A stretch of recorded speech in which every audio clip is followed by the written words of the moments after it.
Hello, everyone. You're listening to Cinema 5000. My name is Mallory. How's it going? This is my podcast. We're talking about films.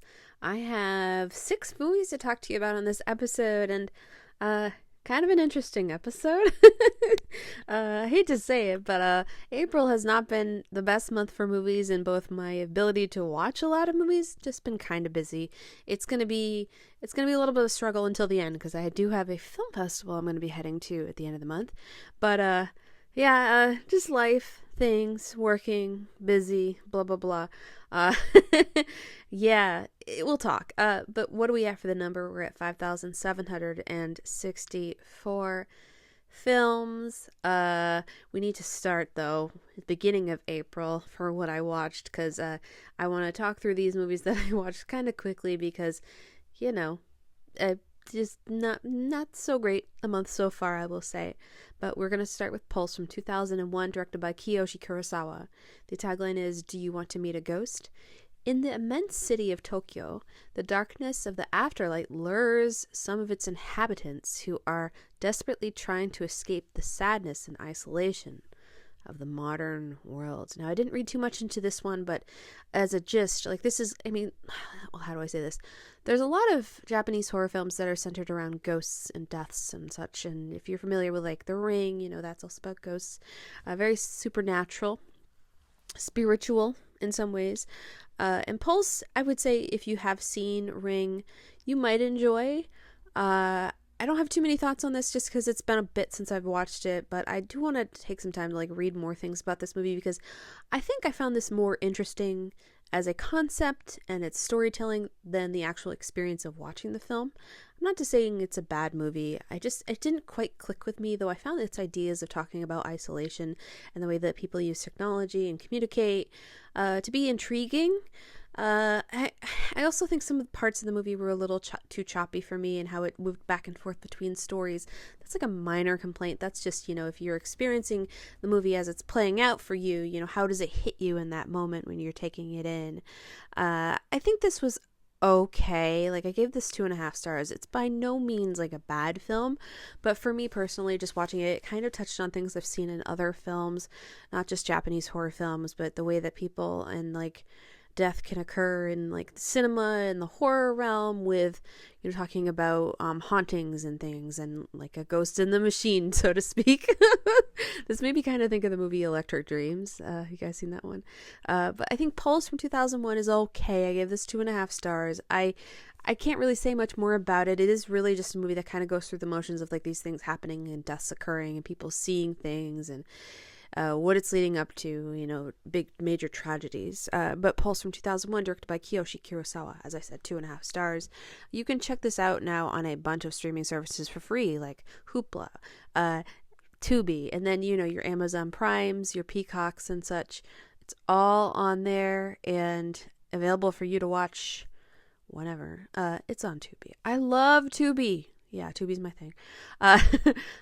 Strangely enough, another similar kind of concept in some ways. The film next is The Woman in the Yard from 2025, directed by Guam Kale Serra. The tagline is, "Don't let her in." In the aftermath of her husband's death, widow Ramona's struggle to raise her 2 kids is hindered by the arrival of a mysterious woman with supernatural abilities. Yeah, so Pulse and The Woman in the Yard would be a 1-2 punch of a bit of sadness, I will say. You can kind of see the developments of this movie as it's just like sort of going through the motions at the beginning. But I will say for a movie that was like less than 90 minutes and just kind of like a PG-13 horror film where it can't really be too graphic with what it's like trying to show you. So you'd hope that a lot of what makes it like its core, like the things that make things that make the film like really work would be the acting, and that's definitely something that I think helped my rating on this film. It stars Danielle Deadwyler as our central figure, Ramona, and she is terrific in this movie, like really really terrific. She just starts the morning off like kind of just a regular morning for her and her family. She's making no, she's not making breakfast, her son is making breakfast for her and her daughter, and then things start happening. And not going to spoil it because this is a really newer film, but you can kind of gather as it's like really starting to occur in like the beginnings, like the first 15 minutes or so, what exactly the woman in the yard represents, who she is, why she's there. And I think the movie maybe needed a little bit more oomph in some ways, like really push the envelope a little bit, because it doesn't really take too many chances, I want to say, as far as its filmmaking. But I think the script itself, while very familiar, very familiar, has some little bits and pieces to it that I did like. I think this is essentially a very well produced film, but not a like terrifically written film, you know? It's just like kind of missing some things to make it like just a little bit more like you'd recommend it. I would say if you're interested in this one, like give it a shot. Like if you're a fan of Danielle Deadwyler, absolutely give it a shot. She's really great in films such as The Piano Lesson and Till, and I just can't wait to see what else she's going to do. But she hasn't really done a lot of comedies, so to speak. You know, I would love to see her in really anything. She was recently in the film Carry On, which I have not seen. But she's also in the movie The Harder They Fall, and those are both on Netflix. I think I want to watch The Harder They Fall. I haven't gotten to that one. That was from a couple years, 2021, and okay, I'm not going to say this. No, I will. Almost 4 years ago. Ugh. Okay, time is moving, but The Woman in the Yard from 2025, directed by Wam Kale Sarah. I give this 2.5 stars. It was in some ways a little better than I thought it would be, because I kind of just watched this to kill some time. I was down in Boston and I was going to a concert. I was going to see Kylie Minogue, and I had some time to kill from when my train arrived to go get some dinner. And then after the dinner, around the corner from the restaurant is like a giant movie theater. So why not? Why not go see a movie? And this one worked out like perfectly with the timing. Wasn't too long. I'd have enough time for a meal. Anyway, that's not interesting. I think Woman in the Yard, as I said, a well-made movie that I think just needs it could have been a little bit tighter around the edges, but good performances in here, and not just from Danielle Deadwyler and Okwi Opikwasil, who plays the woman. You might recognize her. She was recently in The Exorcist Believer.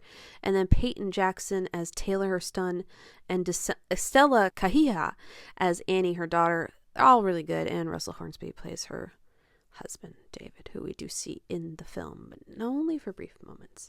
So yeah. Up next... we have the movie She Freak, not in the same vein of what we've been discussing recently, from 1967, directed by Byron Mabe. The tagline is, "In the corridors of every woman's soul, there lurks a... ... Jade is a waitress who leaves the greasy diner business for the excitement of the carnival. She quickly discovers that she despises freaks and human oddities."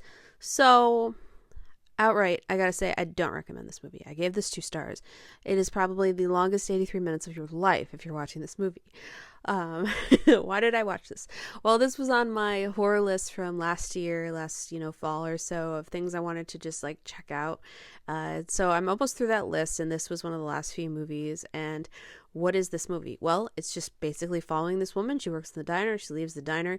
She goes to the carnival scene. There are many, many moments we see people doing carnival things, like setting up tents and, various structures, and carnival people walking around, and carnival guests. And that takes up like almost half the movie. I'm not even kidding. There's just so many moments where there's nothing really happening. It's just observing all these things happening.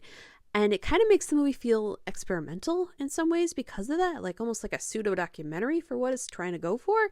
But that's not what the movie's trying to go for. It's just basically trying to examine Jade, and if she goes to the carnival, how does she feel about the people at the carnival? And the big reveal comes at the end of the film. I'm not going to say what it is, but it seems kind of obvious for what this is boiling down to.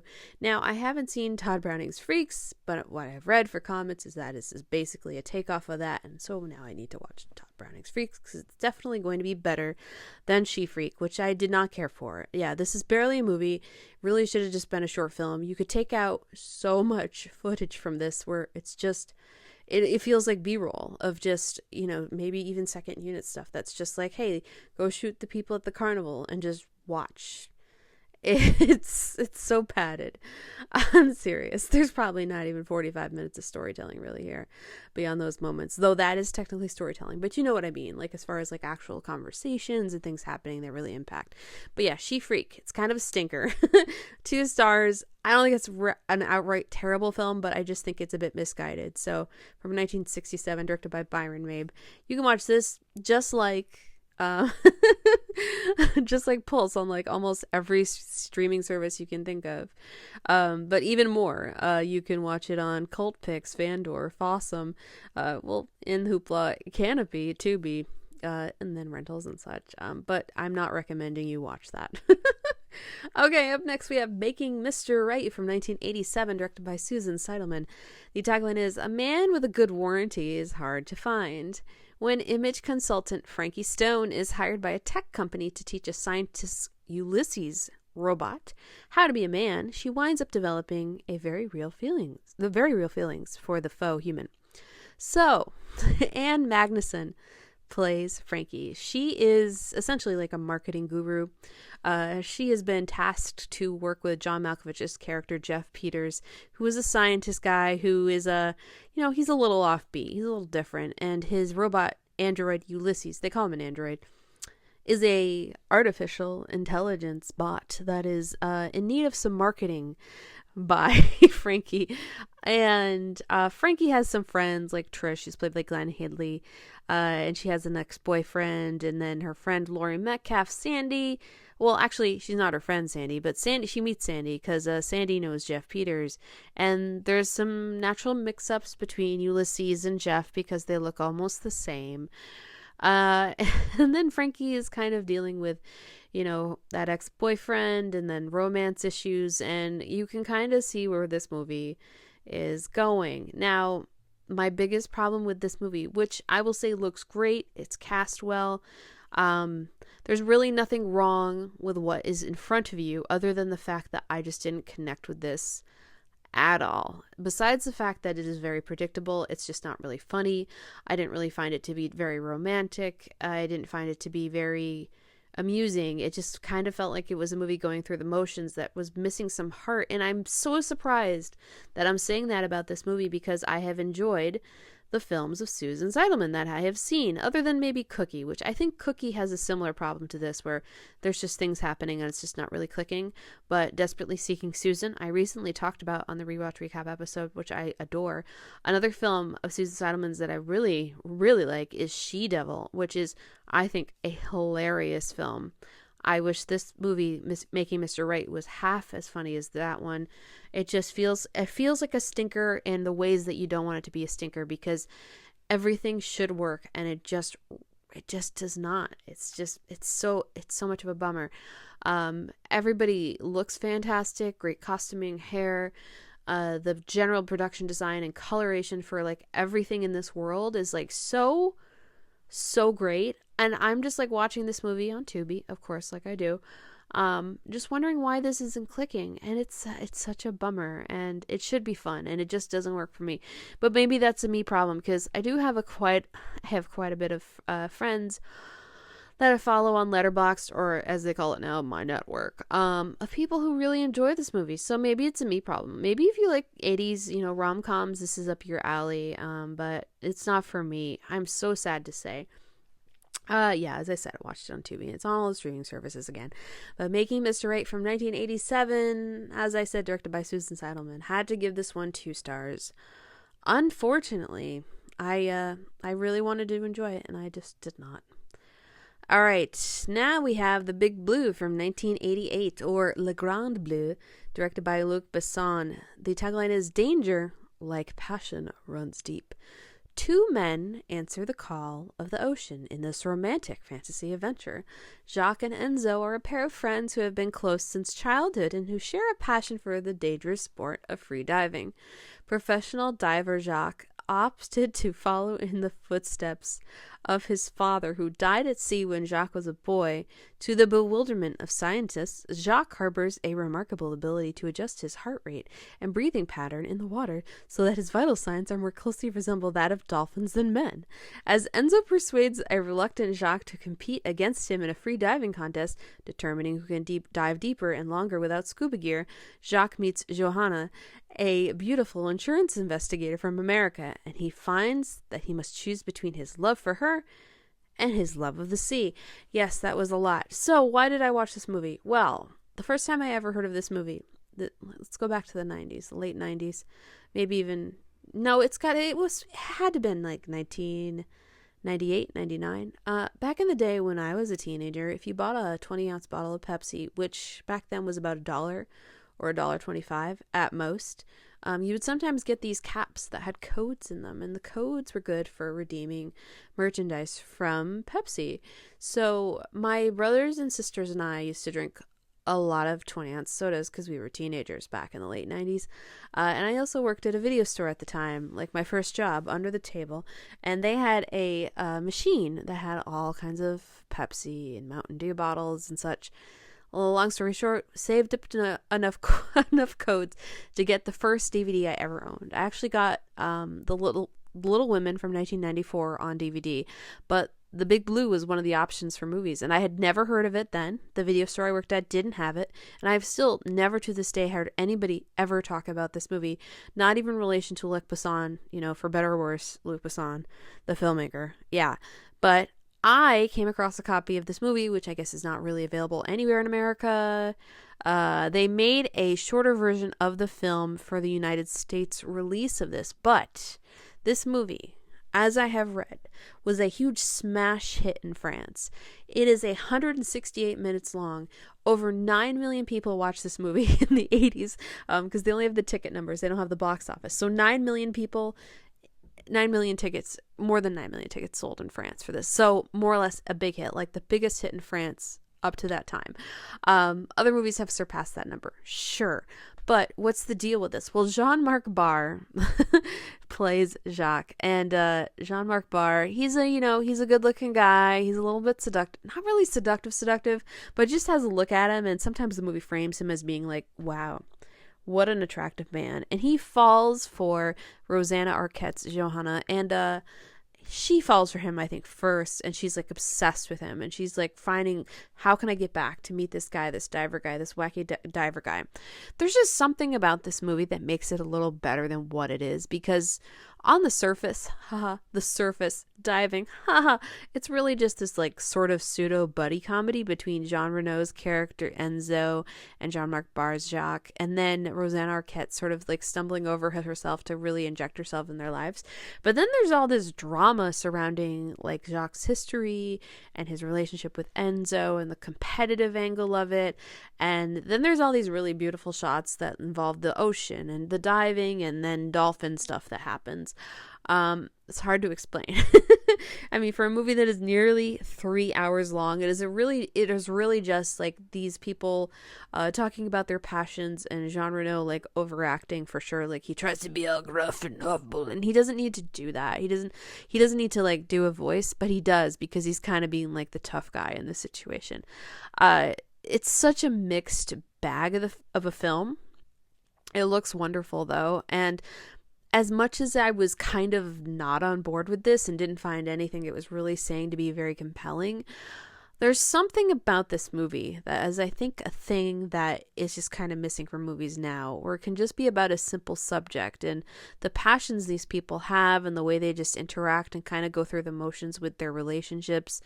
It can be enough. It doesn't really need to do too much. And this movie relies heavily on a lot of underwater moments, but then the moments of just people with beautiful scenery. And it's like almost pseudo perfume ad entertainment, but it's really, really, really long. And there's nothing really special about this movie, but at the same time, I found this to be such a delightful film. Maybe it's just because movies just aren't made like this anymore. Like there's nothing inherently showy about this because the movie is confident enough in just the people in this movie, and then the diving moments that are like diving moments. I'm not interested in diving at all. And yet this movie knows how to get me involved with it, even when it's not well done. It's so strange. I hesitate to call this a good movie because it just is kind of, it's a little too long for what it is. I was not totally involved with the relationship between Jean-Marc Barr and Rosanna Arquette. And like I said, Jean Reno is like kind of overreacting here. But it's like a movie that has an epic length, but it's not epic at all. And yet, it sort of has this angle to it that is very, like, intriguing. Yeah. So I had to give this 2.5 stars. Like, I can't recommend it. And I know nobody's going to go out and watch this because of whatever I've said here. But at the same time, let's say you're in France. Let's say you're at a DVD store and you just so happen to live in France and you can get that region of movies. And they have a copy of The Big Blue for like, I don't know, €2. You should probably buy it. Now, the copy I got of this movie is, I think technically, I want to say it's a Korean release of the film, like a region-free release. And it's the 168-minute cut, and the box looks sketchy, but it is the movie. It is absolutely the movie. And I bought it for, I don't know, like $12 from Bull Moose, and I own it now, and I could sell it for like a decent coin, but I feel like there might be one day when I just feel like watching this movie. I don't know. I guess it's just a thing. Who knows? This is also a movie that I could watch again, and then everything that I think is really not successful about it kind of works for me. It feels like one of those movies I might have seen as a child, and now as an adult I'm just like, well, it's not so great, but I liked it when I was a kid. Even though I'm watching it now as an adult, there's just nothing about it that, has that same feeling, but it is there. I don't know what I'm saying. It's getting late. But yeah, The Big Blue from 1988, directed by Luc Besson. It is definitely a movie about a guy who likes dolphins and a lady and has a friend. So take from that what you will. And I will say that this is in some respects based on like actual divers too. Like, I took the time to actually look this up. Like, the names are similar. So, there's an actual reference there. There's actual care. It's weird. It's weird to say this movie has like so much going for it when at some points it just feels so slight. And like it's relying too heavily on the diving stuff. But, I've seen worse. Speaking of worse, let's go with Snow White from 2025, directed by Mark Webb. The tagline is, "The classic tale comes to life. A princess joins forces with 7 dwarfs to liberate her kingdom from her cruel stepmother, the evil queen." So Rachel Zegler plays Snow White. Let's just go ahead and say it. She's amazing. Snow White, she's wonderful. She's a great singer, great performer. Like, there's nothing in this movie that Rachel Zegler did wrong. But there are so many things about this movie that I just don't think work. Now, I say that, and I think about, let's say 5-year-old Mallory, if she might have watched this as a kid. And yes, absolutely, I would have really liked it.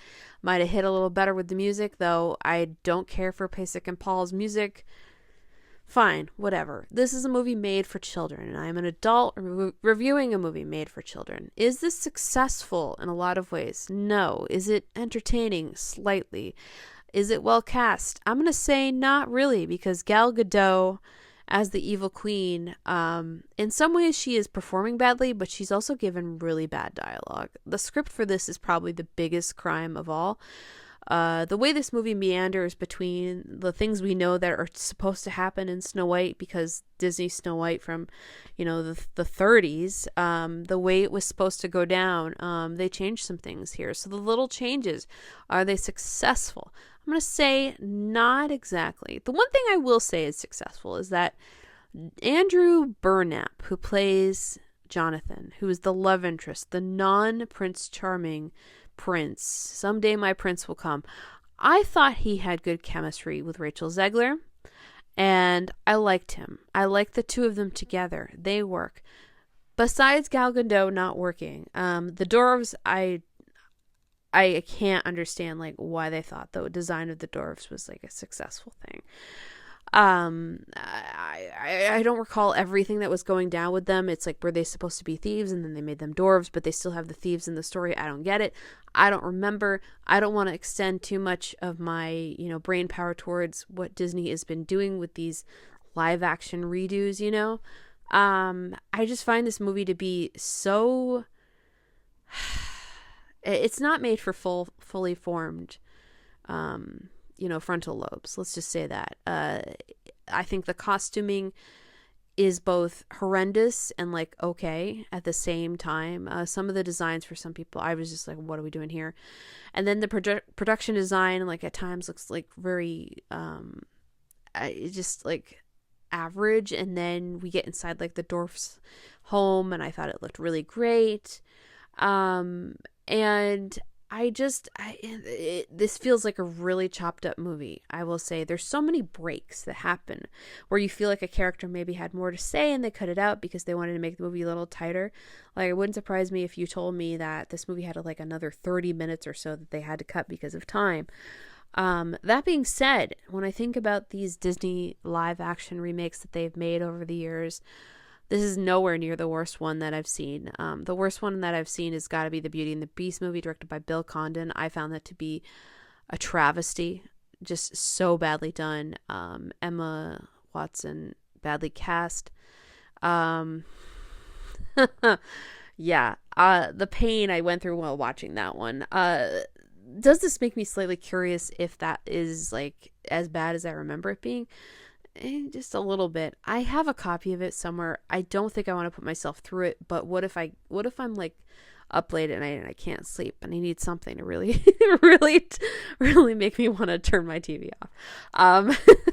Yeah, and as far as music here, the Waiting on a Wish song and the very first other song about like just the town outside the castle or whatever, like those are songs that are fine, like absolutely fine. The song that Gal Gadot has is it's terrible. I don't know if that's actually her singing. It really doesn't. It sounds like a computer. And then there's this song called Princess Problems, which, what the heck are we doing here?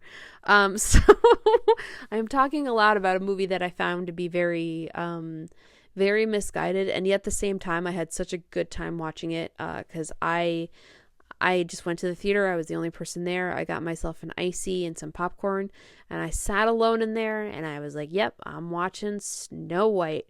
Here we go.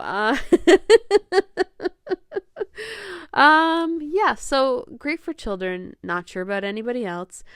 Snow White from 2025, directed by Mark Webb. I gave this 2 stars. And another thing I need to mention. The costume design by Sandy Powell. Sandy Powell, how could you? How could you let them do this to you? She's a very talented costumer. I just have to question, like, a lot of the costuming in this. Like, why would you do that? Why would you design Snow White's dress like that? Like, her dress is, like, a little, it's noticeably different than, like, the animated film. But there's things about other characters that are so tremendously bad for costuming, especially the costumes worn by Jonathan. How could you do that? Now, something else I need to mention, there have been so many versions of Snow White as movies. So like the old animated movie, I do love that. That is like one of my favorite movies of all time. I own the Blu-ray, blah, blah, blah. There is a movie, the Snow White Tale of Terror movie with Sigourney Weaver. I haven't seen that in so long. Snow White, A Tale of Terror from 1997, directed by Michael Cohen. I want to rewatch that so bad right now. Damn it, it's not on Tubi. But Sigourney Weaver, Sam Neill, Monica Keena, Gil Bellows. I gotta watch that. That was like on HBO back in the day, or Showtime, one of those. And when it came out on video, they had a video release of it. I did make my mom and dad like let me rent it from Blockbuster, even though I didn't work at Blockbuster, because I had to see it. I had to. Oh my god. Oh, this is too funny. So I just went to the Snow White Tale of Terror IMDb site and the trivia. Sigourney Weaver stated one of the reasons she wanted to play the evil queen role because it was for never having actually understood why the king would be so stupid to marry such a cruel woman.